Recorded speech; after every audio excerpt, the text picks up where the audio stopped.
Kasus pemerasan yang dilakukan 18 oknum kepolisian ini di Jakarta Warehouse Project pada 15 Desember lalu tentunya menyita perhatian. Bagaimana tidak, karena hal ini seharusnya juga tidak terjadi, apalagi Indonesia sedang gencar-gencarnya melakukan promosi wisata. Tentunya ini juga nilainya fantastis sekali, mencapai 32 miliar rupiah, dan kita akan mengajak Anda untuk membahasnya di malam hari ini. Kita akan hadirkan sejumlah narasumber yang sudah hadir bersama kami. Kami masih menunggu yang nanti untuk bergabung ya. Sudah hadir bersama kami Profesor Dr. Albertus Wahyu Rudanto, merupakan guru besar pada Sekolah Tinggi Ilmu Kepolisian dan juga pengamat kepolisian serta mantan Kompolnas ya, Prof ya. Selamat malam, Prof. Terima kasih, ini paket lengkap banget narsumnya nih, Prof. Selamat malam ya, Prof. Kita siap nanti akan mendalami ini ya. Iya, siap. Kemudian juga kita masih menunggu nih pemirsa kedatangan dari Irjen Pol Purnawirawan Arianto Sutadi yang merupakan penasehat ahli Kapolri, juga mantan ataupun purnawirawan dari kepolisian. Kita juga akan menghadirkan dari Ketua Umum Asita, Ibu Nunung Rusmiati.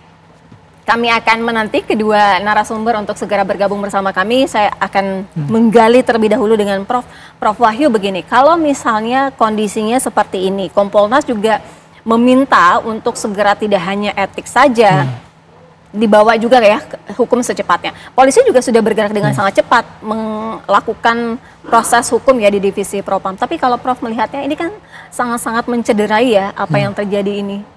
Iya, saya lama di kepolisian ya sebagai dosen, kemudian 4 tahun sebagai anggota Kompolnas, sekarang balik di kampus lagi. Saya lihat ini penyakit lama, Mbak. Penyakit lama. Memang jumlah yang melakukan itu kalau kita bandingkan dengan anggota polisi yang 460.000 itu sangat kecil, mungkin hanya 0,9%. Tapi ini kan jadi problem karena walaupun jumlahnya sedikit, kan ini hanya 18 orang ya dari 460.000 orang, tetapi ini kan membuat citra institusi ini jadi hancur. Betul. Dan itu pengaruhnya karena ini keterlibatan dengan pihak warga negara asing, lalu efeknya jadi efek global dan ini pengaruhnya kemudian berimbas kemana-mana. Jadi saya melihat ini polisi itu harus sadar bahwa sebagai anggota Polri itu ada dua yang harus dia pegang. Satu, dia punya legalitas, satu legitimasi. Legitimasi ini sangat tergantung pada bagaimana publik memberikan respon. Nah, oleh karena itu institusi sudah membuat koridor yang namanya peraturan kepolisian kode etik. Itu ada 4 kode etik yang harus dipatuhi, salah satunya adalah etika kelembagaan, yaitu etika yang berkaitan dengan tugas dan fungsinya sebagai anggota Polri. Itu jelas sekali. Jadi situ ada apa yang boleh dan tidak boleh. Nah, ini harusnya menjadi doktrin Polri. Tetapi ketika anggota menganggap itu hanya sebagai hiasan saja, ya akibatnya seperti ini. Dan ini kalau tidak kita atasi dengan segera, dampaknya buruk. Belum ya. Baik, Ibu Nunung sudah bergabung. Silakan Ibu Rus ya. Iya, silakan.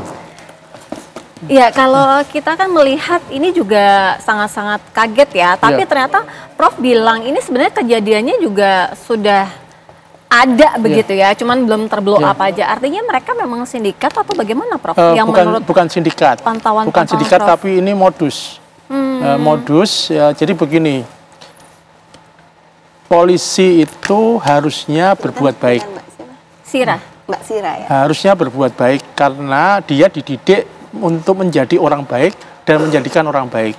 Tetapi kan tidak semuanya bisa seperti itu. 1, 2 inilah yang berbahaya. Nah, mereka punya modus itu karena mereka menganggap ini dalam tanda petik proyek bisa jadi uang. Nah, itu yang berbahaya.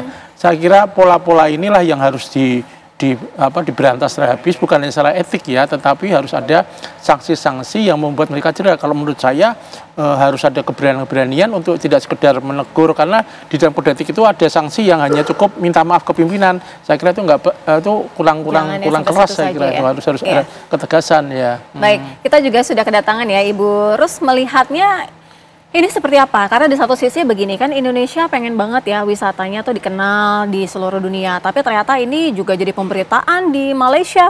3 media terbesar di Malaysia juga mengangkat isu ini. Kalau dari Ibu Rus melihatnya seperti apa? Ya, tentunya saya sebagai Ketua Umum ASITA, Association of the Indonesia Tour and Travel Agency, citra itu sangat buruk. Yang tadi kata Prof ya, itu citra kepolisian maupun di ya, mancanegara. Khususnya saya sebagai ketua umum, itu kita sedang bagaimana caranya wisatawan mancanegara datang ke Indonesia. Kemarin kita juga diskusi udah mengenai harga, sekarang citra. Yang terutama itu adalah citra.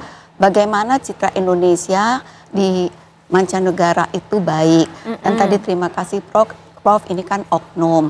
Tetapi kan sekali lagi mudah-mudahan ini sudah tidak ada lagi, harusnya amin. Harusnya ini sudah tidak bisa didiskusikan. Saya sangat kecewa dengan kejadian ini, khususnya lagi-lagi saya jadi ketua umum itu yang membawahi 8.000 travel agent dan itu semua anggotanya travel agent, dan kita seluruh pengurus itu mempromosikan pariwisata ke seluruh dunia, baik Amerika, Eropa, Australia, ASEAN, apalagi negara tetangga. Jadi ini benar-benar citra kita di kepolisian maupun pariwisata. Khususnya saya sangat menyesal di bidang pariwisata khususnya. Mencoreng Indonesia ya, karena juga pendapatan untuk negara kan luar biasa ya untuk di pariwisata. Bu Rus, memangnya Indonesia tidak begitu nyaman untuk wisatawan datang di sini dengan kasus-kasus ini kan yang terblow up 18 oknum kepolisian, tapi juga ada beberapa kayak di Bali, itu juga kondisi-kondisinya orang-orang biasa pun juga melakukan hal yang sama, pemerasan terhadap wisatawan. Artinya apakah Indonesia dimasukkan kategori tidak nyaman buat wisatawan? Ya, terima kasih Mbak. Sebetulnya yang tadi kasus ini salah satunya. Kedua yang tadi kata Mbak ya, karena tidak hanya dari segi keamanan, juga kenyamanan. Misalnya kemarin juga banyak yang komplain dan kita kemarin pleno itu khususnya misalnya driver. Itu kan mereka tidak sangat sertifikasi. Karena di negara luar itu biasanya betul-betul driver dengan tour leader itu bersamaan dan sangat betul-betul ada edukasi. Nah punten lagi di sini masyarakat kadang-kadang hanya punya mobil, dia bisa menyetir dan akhirnya disalahgunakan. Dia memberikan harga yang murah tapi akhirnya memberikan tambahan-tambahan itu yang tidak nyaman. Itu juga adalah tanggung jawab saya sebagai ketua umum dan seluruh khususnya di Bali itu gubernur, kepala dinas, termasuk ketua DPD Asita Bali. Kita memang Mbak itu sangat bekerja keras sekali bagaimana kenyamanan di suatu daerah, tadi Bali maupun di 38 provinsi, saya karena bertanggung jawab di 38 provinsi itu nyaman. Karena lagi-lagi untuk mendatangkan wisatawan mancanegara saja sudah susah. Kita mengocek uang banyak, khususnya anggota-anggota saya dan pengurus. Mempromosikannya terima kasih. Pemerintah sudah juga bersikeras membangun bagaimana citra di Indonesia. Dan kita itu mempromosikan dengan uang kocek sendiri. Tanpa dukungan pemerintah aja kita sudah harus dengan biaya besar. Nah mudah-mudahan kejadian-kejadian ini juga sudah tidak akan terjadi lagi. Saya kan berharap waktu itu misalnya udah COVID dengan ada berbagai macam. Ini saya juga jadi yang tadi saya bilang Mbak sangat kaget dan sangat hiris. Karena dan ini perlu juga kita ketahui semua. Marilah kita menggunakan baik travel maupun EO, event organizer yang benar-benar pengalaman. Karena dengan pengalaman itu dia juga memilih dari keamanan, dari mulai seluruhnya itu yang profesional. Ya. Ini juga tidak dibahas di Indonesia saja karena warga negara asing Malaysia yang menjadi korbannya ratusan bahkan 400 orang diperkirakan. Kemudian nilainya juga sangat fantastis hingga mencapai 32 miliar rupiah. Kami ajak Anda bergabung bersama dengan Happy yang berada di Malaysia. Bagaimana dengan pemberitaan yang dihadirkan di Malaysia mengenai kasus ini? Happy. Ya, selamat malam. Bahwa dapat kami sampaikan terkait dengan pemberitaan mengenai oknum polisi yang melakukan pemerasan terhadap beberapa warga negara asing asal Malaysia, bahwa pada 2 hari yang lalu, tepatnya pada tanggal 22 Desember, beberapa media elektronik Malaysia bersamaan secara serentak mewartakan mengenai terjadinya pemerasan tersebut. Tidak hanya 3 media besar yang seperti dikatakan tadi, hampir lebih dari 5 media besar seperti Berita Harian, Sinar Harian, The Star, Bernama, Malaysia Kini, Free Malaysian Today, Astro Awani hingga Malaysian Gazette, semua serentak memberitakan mengenai adanya pungutan liar atau pemerasan yang terjadi kepada warga negara Malaysia. Demikian. Tapi tadi kami sudah berkoordinasi dengan pihak atas polisi dari KBRI Kuala Lumpur dengan Bapak Kombes Pol Juliarman Eka Putra Pasaribu. Juliarman Eka Putra Pasaribu mengatakan bahwa pihaknya telah berkoordinasi dengan Mabes Polis Diraja Malaysia Bukit Aman di bagian cawangan khas atau Special Branch atau Bareskrim PDRM Malaysia yang mengatakan bahwa jika memang ada warga negara Malaysia yang menjadi korban pemerasan yang telah terjadi pada tanggal 15 Desember minggu lalu, mereka dipersilahkan untuk melaporkan ke atas polisi KBRI Kuala Lumpur.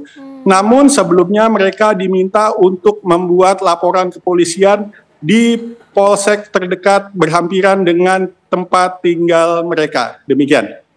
Baik, terima kasih informasinya Happy. Artinya proses hukum juga dilakukan untuk di sana maupun juga akan berkoordinasi dengan pihak kepolisian di Indonesia ya. Terima kasih Happy atas informasinya kepada kami. Pemirsa, usai jeda kami masih tentu akan membahas bagaimana dengan hukumannya. Akankah sekedar etik saja atau akan pindah ke ranah pidana dengan pemungutan liar? Usai jeda jangan kemana-mana.